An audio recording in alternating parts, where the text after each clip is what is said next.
મુખ્યમંત્રી અને ગુજરાત રાજ્યના ગૃહમંત્રી શ્રી હર્ષભાઈ સંઘવીનો ખૂબ ખૂબ આભાર માનું છું કે એમની સૌથી પ્રથમ પ્રાથમિકતા એ લોકોની સુરક્ષા અને લોકોનો જીવ બચાવવાનો છે. અને એ માટે થઈને રાજકોટમાં લોકો સુરક્ષિત રહે, લોકોને થતા અકસ્માતોને નિવારી શકાય એ માટે થઈને લોકો માટે થઈને જનજાગૃતિના ભાગરૂપે હેલ્મેટનો કાયદો લાવવામાં આવ્યો હતો. પરંતુ આ જ કાયદાને લીધે થઈને ખૂબ મોટી સંખ્યામાં રાજકોટના લોકો પણ હેલ્મેટ પહેરતા થયા છે અને પોતાની સુરક્ષાની ચિંતા કરતા થયા છે. એનો અમને પણ આનંદ છે. આ બાબતે લોકોની વ્યાપક ફરિયાદમાં રજૂઆત આવી હતી.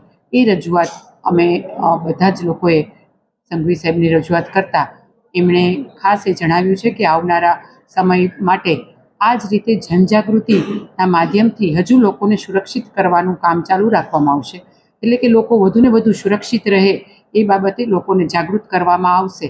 પરંતુ લોકોને કોઈ પણ જાતની તકલીફ પડે, કોઈ પણ જાતનું એ લોકોને પ્રશ્ન થાય એવું કોઈ પણ કામ કરવામાં આવશે નહીં. પરંતુ લોકોની સુરક્ષા એ સરકારની સૌથી પ્રથમ પ્રાથમિકતા છે.